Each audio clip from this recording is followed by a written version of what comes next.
இது பருத்தி செடி சரிங்களா. இதில் வந்து பருத்தி வந்து நல்லா வெடிச்சிருக்குது. இது வந்து பருத்தி பஞ்சு.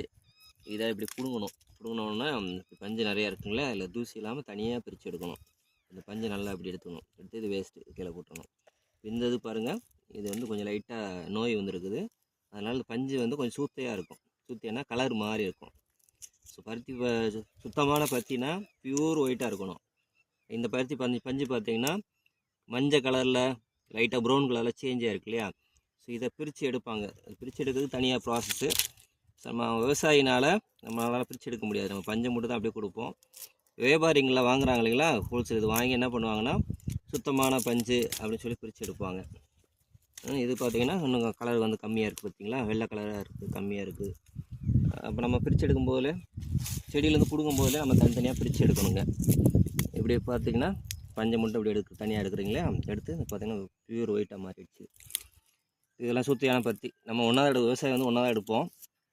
வியாபாரி வந்து இந்த பஞ்சு கலருக்கு ஏற்ற மாதிரி ரேட்டு ஃபிக்ஸ் பண்ணுவாங்க. நல்லா வெள்ளையாக இருந்ததுன்னா ரேட்டு ஜாஸ்தி. இப்போ கரண்ட் ரேட்டு வந்து பார்த்திங்கன்னா 1 கிலோ வந்து 52 ரூபாய்க்கு வாங்குகிறாங்க.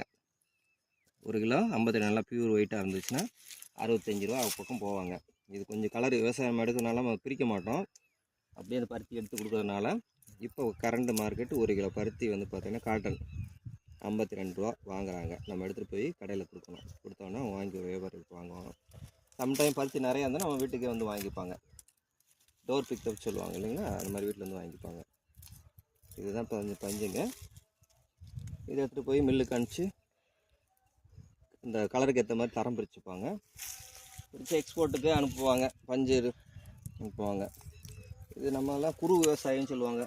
கம்மியான லேண்டு வச்சு நம்ம பண்ணுறது. இதில் பெரிய விவசாயி இருப்பாங்க, 100 ஏக்கர் 50 ஏக்கரு.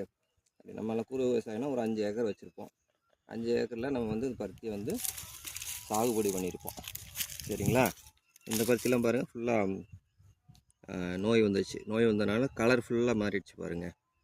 ப்ரௌன் கலராக இருக்கதா எடுத்துகிட்டு போய் இது வெயிலில் காய வைப்போம். வெயில் காய வச்சுன்னா இது வெயிட் குறைஞ்சிரும். விவசாயிக்கு வந்து வருமானம் இருக்காது. நம்ம என்ன பண்ணுவோம், அப்படியே எடுத்து சும்மா வெயிலில் கொஞ்ச நேரம் போட்டு அப்படியே வந்து நம்ம விற்றுருவோம். நம்மளை பொறுத்தளவு வெயிட் ஜாஸ்தியாக இருக்கணுங்க. ரைட்டுங்களா. ஹோல்சேல் வியாபாரம் இதை வாங்கிட்டு போய் காய வைப்பாங்க. காய வச்சு இந்த காய வச்சதில் இருக்க வண்டு இந்த ப்ரௌன் கலரை ஸ்ப்ரெட் ஆகாமல் இருக்குங்க. ரைட்டுங்களா. வெயிலில் காய வைக்கலைன்னா இந்த ப்ரௌன் கலர் அழகாக ஸ்ப்ரெட் ஆகும். அதை அவாய்ட் பண்ணுறதுக்கு தான் வெயிலில் காய வைக்கிறோம். காய வச்சிங்கன்னா இந்த கலர் வந்து ஸ்ப்ரெட் ஆகாது.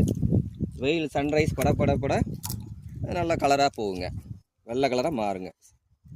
அதுக்கு தான் வெயில் தேவைப்படுது.